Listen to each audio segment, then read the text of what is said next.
Buenos días, compañeros y catedráticos. El día de ahora vamos a abordar el seminario de laboratorio número 3, que corresponde a los temas de sistema digestivo, sistema endocrino, sistema renal, sistema respiratorio y sistema reproductivo, tanto femenino como masculino. Los integrantes de este seminario somos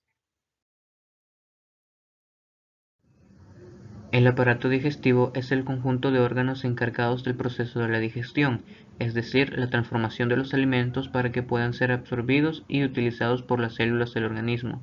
Las funciones que realiza son transporte de alimentos, secreción de jugos digestivos, absorción de nutrientes y excreción de desechos mediante el proceso de defecación.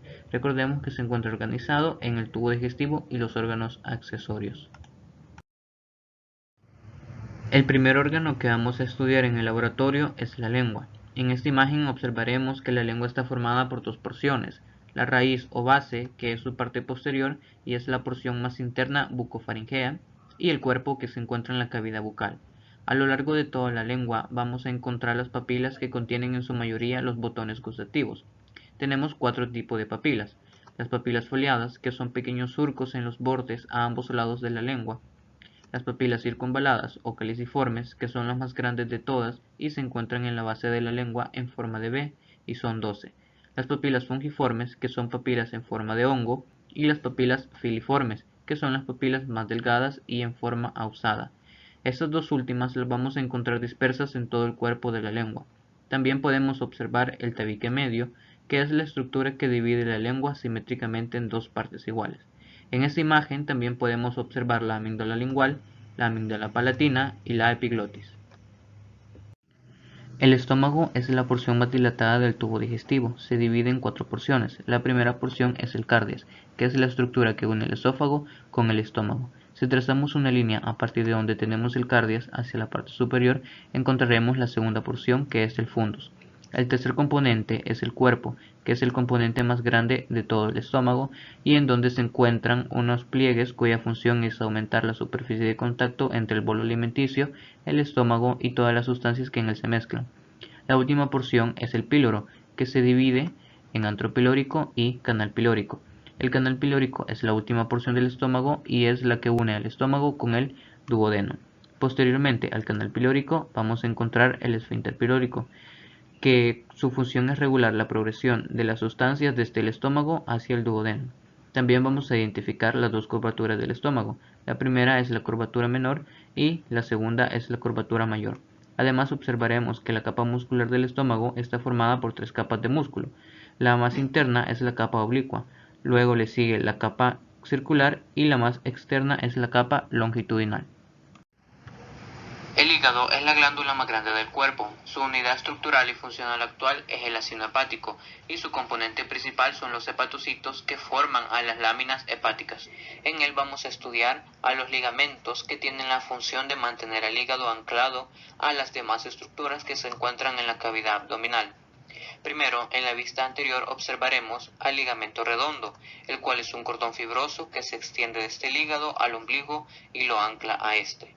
Luego tenemos el ligamento falciforme, que se extiende desde la parte inferior del diafragma por toda la superior del hígado y contribuye a sostenerlo en la cavidad abdominal, además de que es el encargado de separar el hígado en sus dos lóbulos, el derecho, que es el más grande, y el izquierdo, que es el más pequeño. Luego identificamos el ligamento coronario, que son estrechas extensiones de la pared del peritoneo que van desde el hígado hacia el diafragma. Y luego, por último, tenemos el ligamento triangular, que son prolongaciones a ambos lados del ligamento coronario y mantienen al hígado unido al diafragma y a las demás estructuras de la cavidad, al igual que el ligamento coronario. Luego, en la vista posterior, vamos a observar que el lóbulo izquierdo está formado por dos estructuras. La primera, el lóbulo caudado, y la segunda, el lóbulo cuadrado. Por último, identificamos al ilio, que está conformado por la arteria hepática propia, la vena porta hepática y el conducto colédoco. Asimismo, podemos observar a la vesícula biliar, que tiene forma de pera. En el siguiente corte histológico de lengua vamos a identificar los siguientes componentes. En primer lugar tenemos al epitelio, que es epitelio plano estratificado no queratinizado. También podemos observar a la lámina basal, que está formada de tejido conectivo. Estas dos estructuras conforman a la mucosa. Podemos observar en este corte también a los acinos, los cuales están formados por epitelio glandular. Y también tenemos a las papilas filiformes y a las fungiformes, que son las que podemos encontrar a lo largo de toda la lengua. Recordemos que al final de cada papila vamos a encontrar los botones gustativos. Mencionar también que las papilas circunvaladas no se logran apreciar en este corte histológico. Y por último identificamos al tejido muscular, el cual es músculo esquelético. En esta diapositiva vamos a estudiar un corpúsculo gustativo, al cual también se le conoce como botón gustativo. La importancia de este corpúsculo o botón gustativo es que en ello se localizan los receptores de las sensaciones del gusto. Nosotros acá podemos identificar a los corpúsculos gustativos y si hacemos un aumento a uno de ellos observaremos lo siguiente.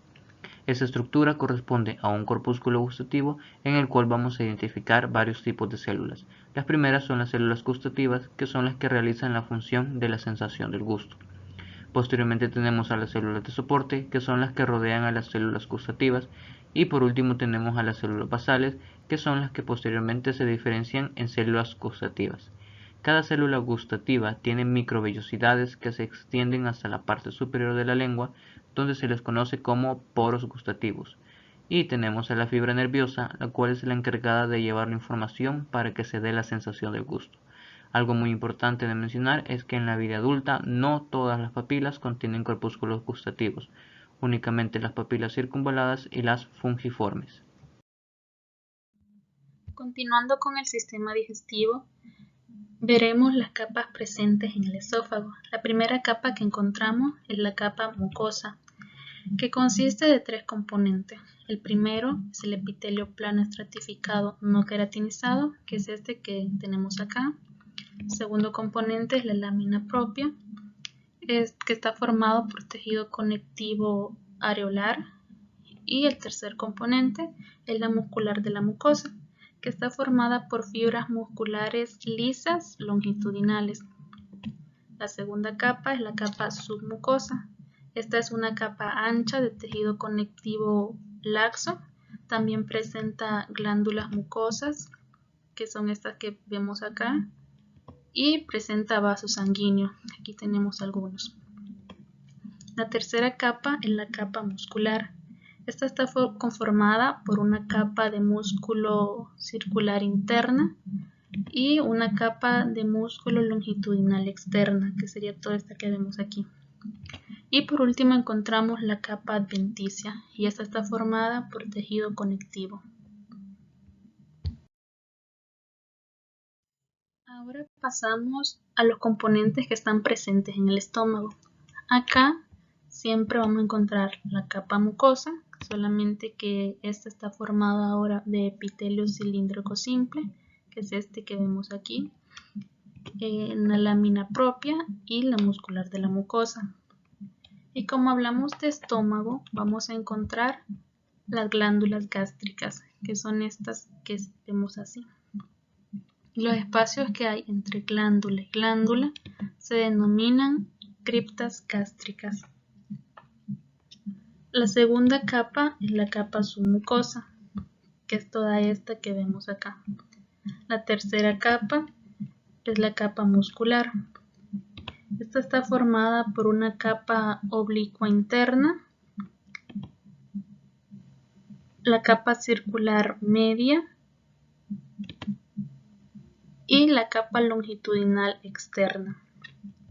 Y por último tenemos la capa serosa. Esta está hecha de tejido conectivo y una capa de epitelio plano y tiene como función impedir los daños por fricción del intestino al frotar contra otros tejidos.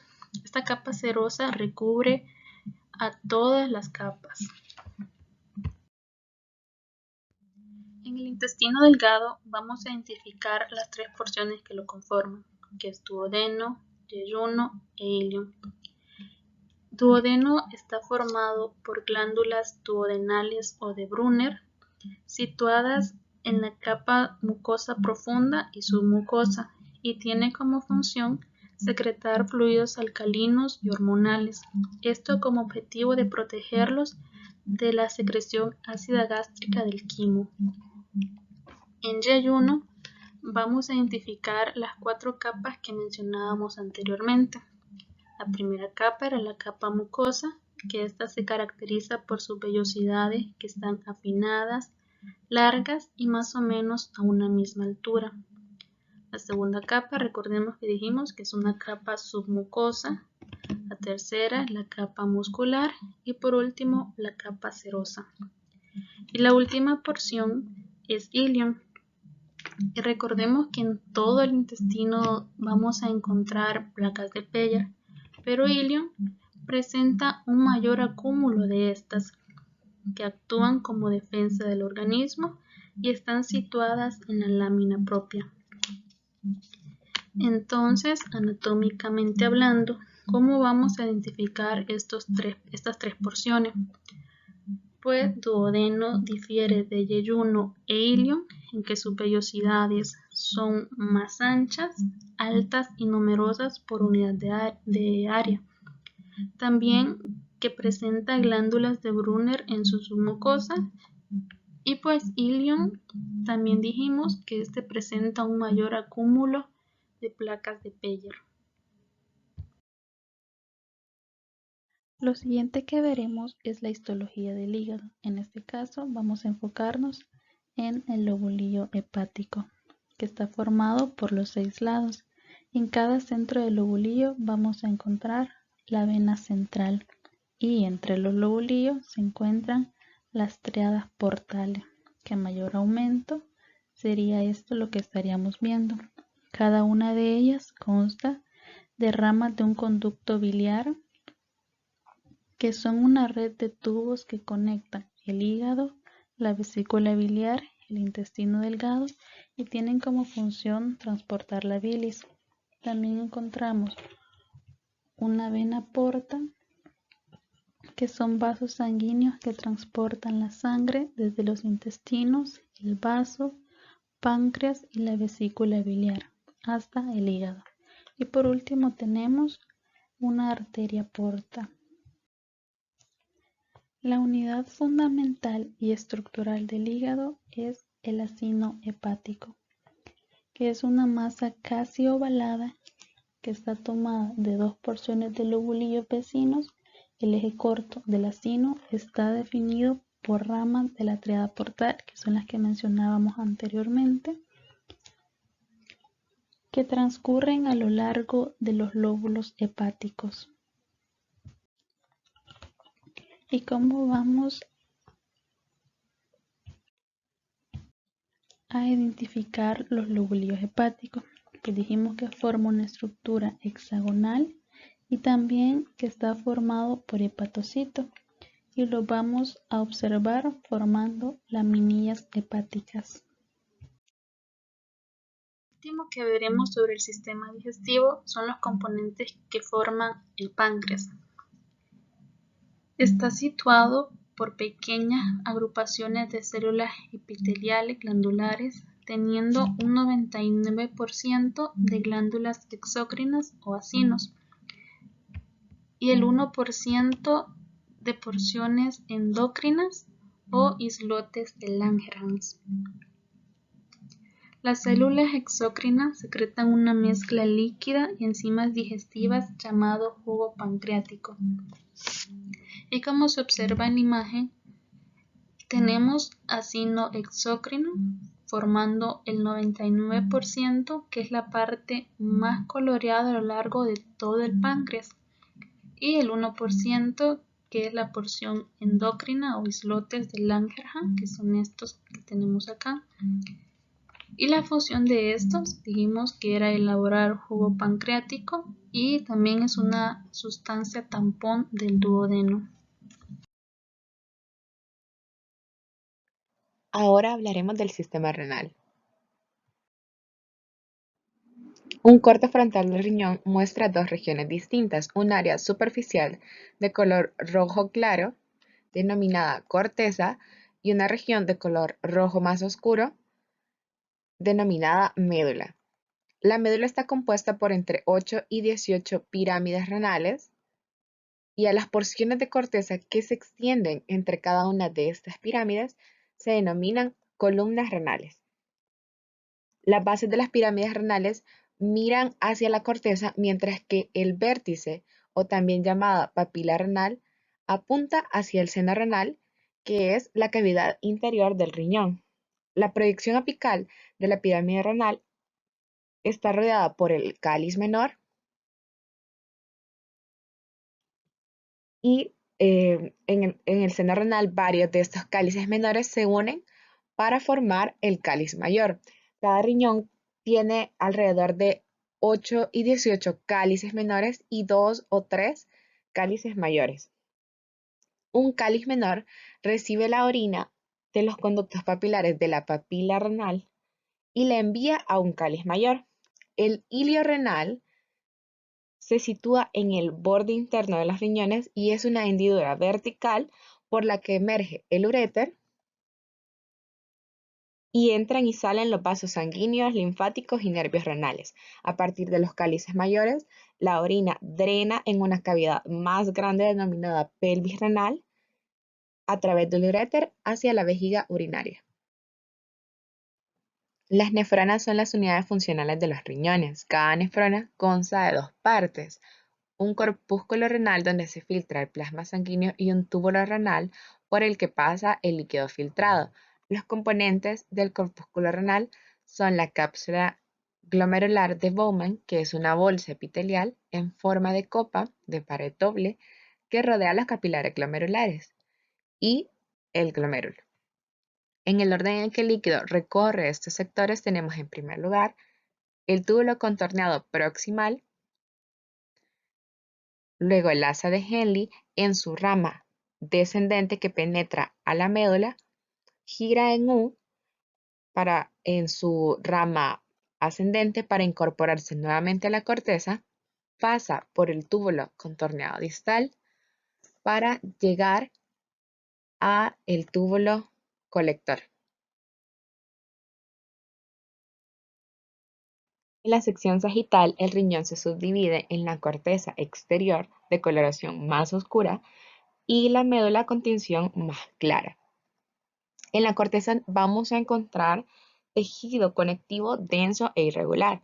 Si hacemos un corte a mayor aumento, vamos a encontrar en la corteza los corpúsculos renales, mientras que en la médula vamos a encontrar porciones rectas de túbulos y segmentos descendentes, gruesos y delgados del asa de Henle, que están cubiertos por tejido simple.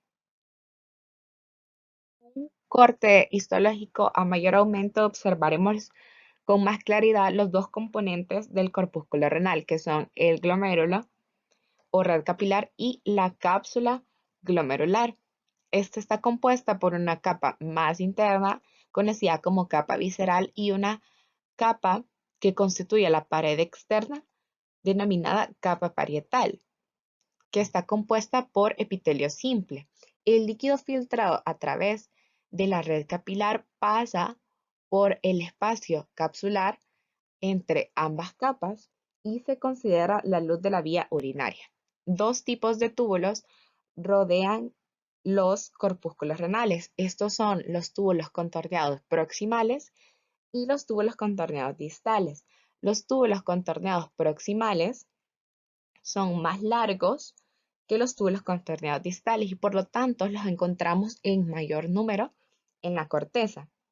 Estos exhiben una luz pequeña y desigual y una sola capa de células cuboidales con citoplasma granular eosinofílico.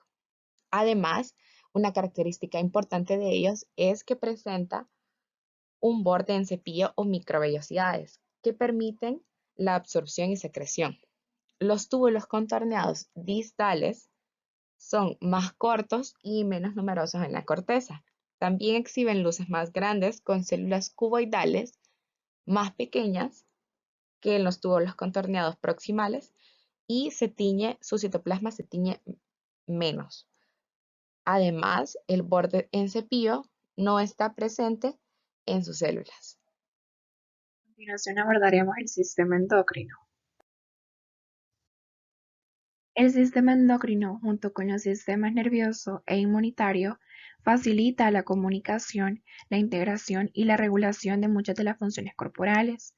Específicamente, el sistema endocrino interactúa con localizaciones diana, tanto con células como con tejidos, muchas a una gran distancia mediante la liberación de hormonas en el torrente sanguíneo. El sistema endocrino está compuesto de glándulas que han perdido su conexión con el epitelio, tienen rica irrigación sanguínea. El sistema endocrino está compuesto por el hipotálamo, la glándula pineal, el páncreas, glándula suprarrenal, glándula pituitaria o también llamada hipófisis, tiroides y paratiroides, testículo y ovarios. En el laboratorio se estudiará únicamente la glándula pituitaria o hipófisis y las glándulas suprarrenales. La hipófisis o glándula pituitaria se encuentra dentro de un asiento óseo denominada silla turca del esfenoides y está conectada con el hipotálamo subyacente por un tallo denominado infundíbulo.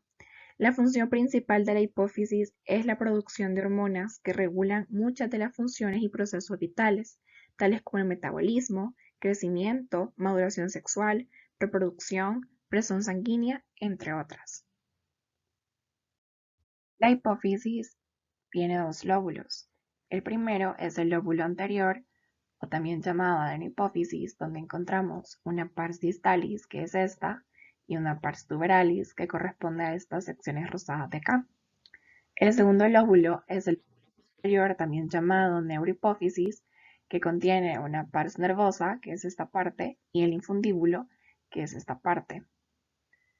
También tiene una pars intermedia, que se atrofia en la etapa fetal y es un vestigio, y es toda esta parte de acá. También es importante destacar el tallo hipofisiario, que nace en la eminencia media y que va a unir a la hipófisis con el hipotálamo. En el lóbulo anterior o adenopófisis vamos a encontrar dos tipos de células principales, células cromófilas y células cromófobas. Dentro de las células cromófilas vamos a ubicar a las células acidófilas, que también son llamadas células alfa y sus gránulos se tiñen de color rosado. Hay dos tipos, las células somatotropas, que producen somatotropina u hormona del crecimiento humano, y células lactotropas o mamotropas, que producen prolactina. Estimula la producción de leche en las glándulas mamarias y síntesis de progesterona en el cuerpo lúteo.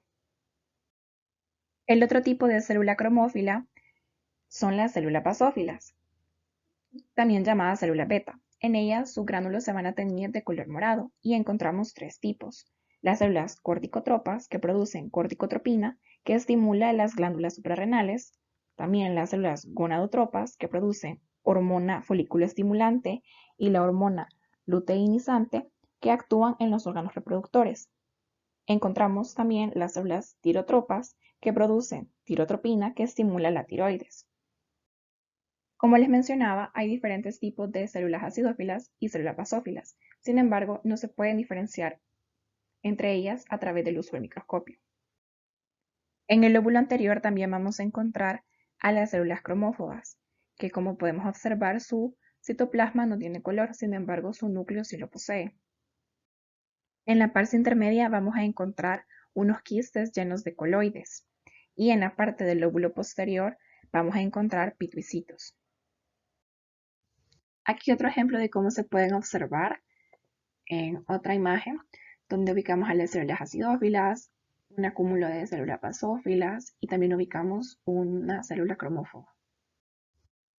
Las glándulas suprarrenales, también llamadas glándulas adrenales o cápsulas suprarrenales, son un par de glándulas endócrinas localizadas sobre el polo superior del riñón. Las glándulas suprarrenales izquierda y derecha difieren en su forma. La del lado derecho es más piramidal y posee ángulos más marcados debido a la poca disponibilidad de espacio ocasionada por el hígado. La glándula izquierda posee forma semilunar y se orienta más hacia el borde interno del riñón, sobre el ilio, que es la parte central del riñón. Además, es importante destacar que estos son tejidos vascularizados. Glándula suprarrenal. En ella encontramos la cápsula, que está formada de tejido conectivo, la corteza suprarrenal, que tiene color amarillento a simple vista, y esto es debido a sus altos niveles de colesterol y otros lípidos. Además, como se puede observar, es la porción más abundante, contrario a la zona de la médula, que es más reducida. La corteza suprarrenal se va a dividir en tres zonas. La primera es la zona glomerular o glomerulosa, que es la más externa, donde sus células están compactadas y organizadas en racimos esféricos. Aquí se produce y libera mineralocorticoides, principalmente aldosterona. También tenemos una zona fasciculada, que es la capa media, es la más ancha, donde sus células están organizadas en columnas largas y rectas, y aquí se produce y libera glucocorticoides como cortisol y cortisona, y todos estos afectan la homeostasis de la glucosa. También encontramos una zona reticular, que es la más interna y está continua a la médula. Aquí sus células están organizadas en cordones ramificados que se anastomosan, es decir, que se unen entre sí. Y aquí se produce y libera andrógenos débiles, principalmente dehidroepinandrosterona, que de forma general los andrógenos tienen efectos masculinizantes. La médula suprarrenal es considerado un ganglio simpático modificado del sistema nervioso autónomo. En esta zona se encuentran las células cromafines, que son fibras nerviosas preganglionares que carecen de axones y dendritas, y son las encargadas de la liberación de las hormonas producidas en las glándulas suprarrenales. Aquí se produce y libera catecolaminas, destacando la adrenalina y la noradrenalina, que aumentan la respuesta tanto de lucha como de huida. Estudiemos el sistema respiratorio. La función básica del sistema respiratorio es el intercambio gaseoso entre el aire y la sangre, captando el oxígeno y eliminando a su vez el dióxido de carbono, para que de esa manera pueda ser distribuido en todo el organismo. Para que pueda cumplir con esta función, el aparato respiratorio debe dividirse en dos zonas. La primera es la zona de conducción, quien es la encargada de filtrar, calentar y humidificar el aire. Además, debe conducirlo hacia los pulmones. Está formada por la nariz, la cavidad nasal, la faringe, la laringe, la tráquea, los bronquios, bronquiolos y bronquiolos terminales. La segunda zona es la zona respiratoria, la cual está constituida por los bronquiolos respiratorios, los conductos alveolares, los sacos alveolares y alvéolos, y es justo en esta zona donde se va a producir el intercambio de gases entre el aire y la sangre.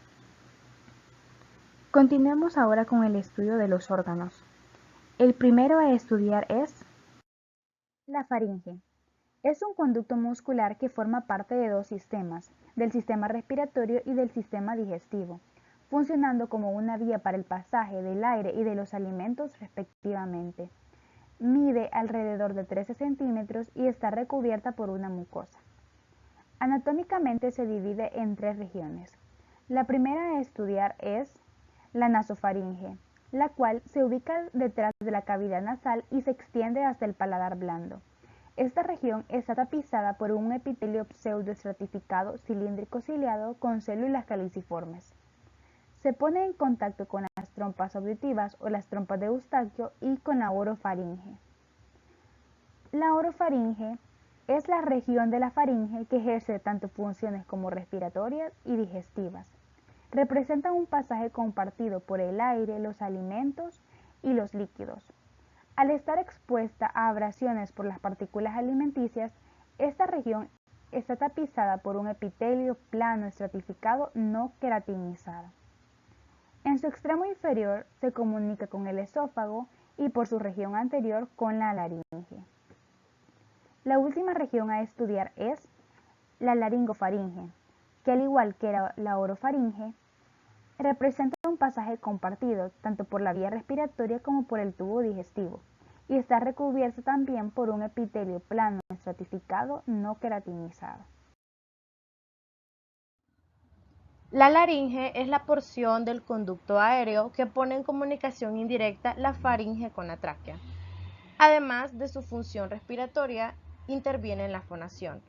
A continuación hablaré de los distintos cartílagos que se pueden observar en las diferentes vistas. La laringe contiene 3 cartílagos impares y 3 cartílagos pares.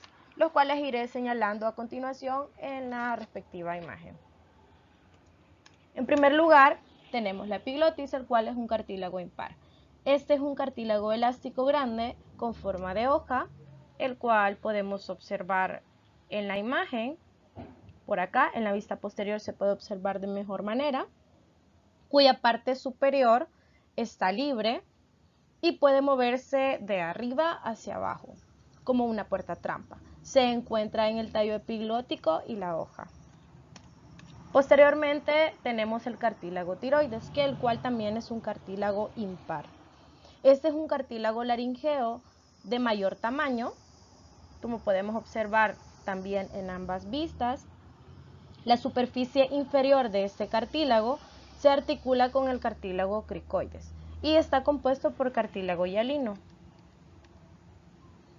El cartílago cricoides también es un cartílago impar.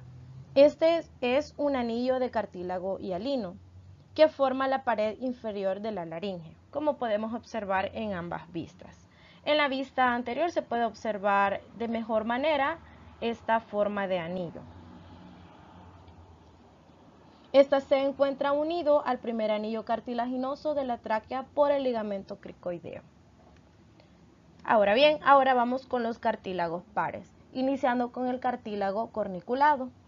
Este cartílago está compuesto por cartílago elástico, el cual observamos en la imagen. Posteriormente tenemos el cartílago aritenoides. Este está compuesto por cartílago hialino y también es un cartílago par, el cual también podemos observar acá en la vista posterior. Luego tenemos el cartílago cuneiforme, el cual está compuesto por un cartílago elástico y también es un cartílago par. Estudiemos ahora las partes de la tráquea, una vista general de dónde se ubica. La tráquea es un conducto aerotubular que mide aproximadamente 13 centímetros de longitud y 2.5 centímetros de diámetro. Se localiza delante del esófago y se extiende desde la laringe hasta el nivel de la sexta vértebra dorsal. En este punto se divide en un bronquio principal derecho y un bronquio principal izquierdo. Revisemos ahora una imagen más específica de la tráquea y de sus partes. Identifiquemos dónde se encuentra la tráquea y sus partes. La tráquea posee de entre 16 y 20 anillos horizontales conocidos como cartílagos traqueales, los cuales le van a ofrecer un soporte semirrígido. En el punto donde la tráquea se divide en un bronquio principal derecho y un bronquio principal izquierdo, se le conoce como cresta interna o también llamada carina. Como mencionamos, la tráquea se bifurca en dos bronquios, uno derecho y uno izquierdo. Del derecho podemos mencionar que es un poco más corto, es más vertical y más ancho.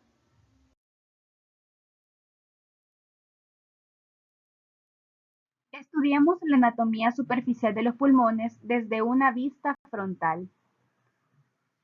Los pulmones son órganos esenciales para la respiración.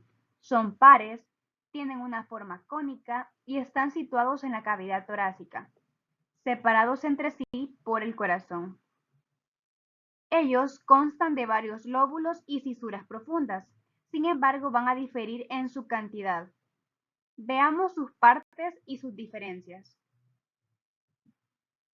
Ambos tendrán una base cóncava. También tendrán un vértice. Respecto a los lóbulos, el pulmón derecho presentará un lóbulo superior, un lóbulo medio y un lóbulo inferior. En cuanto a las cisuras, tendrá una cisura oblicua y una cisura horizontal, lo que ocasionará que se formen los tres lóbulos. Además, el pulmón derecho será más ancho y más corto. En cuanto al pulmón izquierdo, este solamente presenta dos lóbulos, un lóbulo superior y un lóbulo inferior, y sus cisuras solamente presenta dos, una cisura oblicua y una cisura cardíaca. La cisura cardíaca se presenta ya que el corazón se apoya en este pulmón izquierdo, ocasionando que este sea más angosto, pero más largo. Desde la vista posterior vamos a encontrar una región llamada ilio, la cual es una depresión por donde ingresa o emerge el pedículo pulmonar. El pedículo pulmonar es un conjunto de elementos funcionales donde vamos a encontrar a las arterias pulmonares, también vamos a encontrar a las venas pulmonares y al bronquio principal. En la presente lámina podemos observar un corte histológico de pulmón. En primer lugar, observamos un bronquiolo intrapulmonar. Las características histológicas que nos permite identificar un bronquio son: la principal distintiva es que presenta placas de cartílago cuya función es mantener su permeabilidad. También posee una capa mucosa con epitelio respiratorio, es decir, epitelio pseudoestratificado cilíndrico ciliado, con células caliciformes, lámina propia, capa submucosa, cartilaginosa y adventicia. Luego podemos observar un bronquiolo. Podemos notar que su diámetro es muchísimo menor que un bronquio. Notablemente se ve la diferencia de sus diámetros. Y el epitelio que lo conforma es epitelio cilíndrico simple ciliado, a diferencia de los bronquios que tienen epitelio respiratorio. Los bronquiolos más grandes presentan células caliciformes, a diferencia de los más pequeños que no la tienen. Contienen más músculo liso que los bronquios. Sufren ramificaciones consecutivas para dar origen a los bronquiolos terminales, que también se ramifican para dar orígenes a los bronquiolos respiratorios. Luego tenemos el bronquiolo terminal, que es este de acá.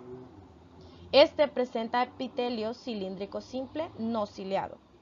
Contiene más músculo liso que los bronquiolos más pequeños y este no presenta células caliciformes. Luego tenemos el bronquiolo respiratorio, que sería este de acá. Este presenta epitelio cúbico simple, apavimentoso o plano simple. No presenta cilios, no presenta células caliciformes y se da el intercambio gaseoso. Luego tenemos los conductos alveolares, que son estos de acá. Estos no presentan epitelio plano simple, no presentan cilios, tampoco presentan células caliciformes. Luego podemos observar los sacos alveolares, que son estos de acá. Estos están formados por grupo de alveolos. Se da intercambio de gases, tienen paredes muy delgadas, también presentan epitelio plano simple muy delgado. Y por último tenemos los alveolos.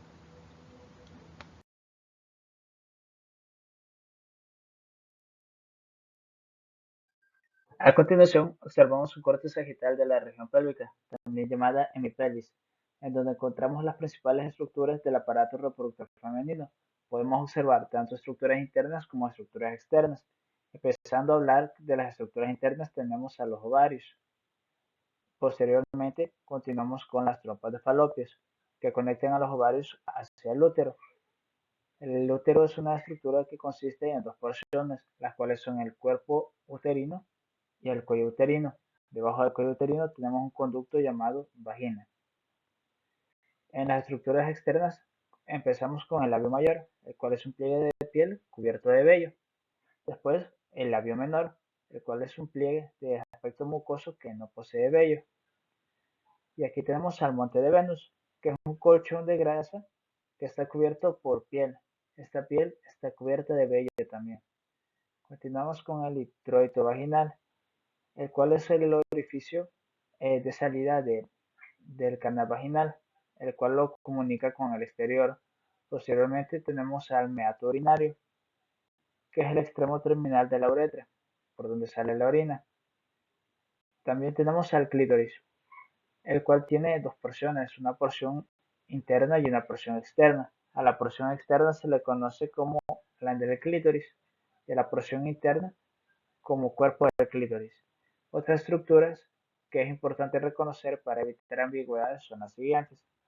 La vejiga urinaria, no la debemos confundir con el útero. A la uretra, hay que tener una clara distinción entre la uretra y el canal vaginal. Y al ano. También tenemos a la sínfisis pubiana, la cual nos puede ayudar a localizar mejor otras estructuras. A continuación observamos una vista coronal del útero y de órganos periféricos a este.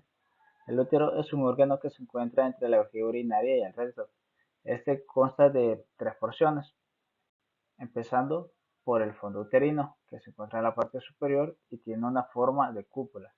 Continuamos con el cuerpo uterino. En el interior del cuerpo uterino tenemos a la cavidad uterina. Seguimos con el cuello uterino, que constituye el canal cervical, el cual tiene un orificio interno que conecta con el cuerpo del útero y un orificio externo que conecta con la vagina. Aquí observamos una estructura que se llama istmo, y este es básicamente un estrechamiento desde el cuerpo uterino que da origen al cuello uterino. Tenemos estructuras cercanas al útero, las cuales son la vagina, que se encuentra justo por debajo del orificio externo del cuello uterino. Tenemos al ovario y a las trompas de falopio. Los ovarios tienen por función la producción y liberación de hormonas al torrente sanguíneo y de óvulos maduros que, si no son fecundados, se eliminan durante la menstruación. Por lo tanto, los ovarios son glándulas mixtas, ya que poseen una parte endocrina y otra exócrina. En este corte histológico de ovario observaremos la corteza, la cual contiene los folículos en sus diferentes estados de maduración, y observaremos la médula, que está formada por tejido conectivo laxo y en la cual se encuentran numerosos vasos sanguíneos, vasos linfáticos y nervios. Posteriormente observaremos el cuerpo lúteo, que es una glándula endocrina formada después de la ovulación y está encargada de secretar progesterona. El cuerpo lúteo está formado por células luteínicas granulares y en la periferia por células luteínicas tecales. De igual manera podemos observar a los folículos en sus diferentes estados de maduración. Tenemos los folículos primarios, los cuales son los menos maduros, y su ovocito está rodeado por epitelio plano simple. También tenemos algunos folículos secundarios en los cuales su epitelio cambia a cilíndrico estratificado. Y por último tenemos al folículo de De Graaf, que es el folículo en su mayor estado de maduración. El sistema reproductor masculino. El sistema reproductor masculino se divide en órganos internos y externos. Entre los órganos internos tenemos a los túbulos conductores, los conductos entre los cuales están el epidídimo, los conductos deferentes y conductos eyaculatorios, y a las glándulas sexuales accesorias, entre los cuales están la próstata y las glándulas pulvouretrales. Mientras que en los órganos externos tenemos a los testículos y el pene.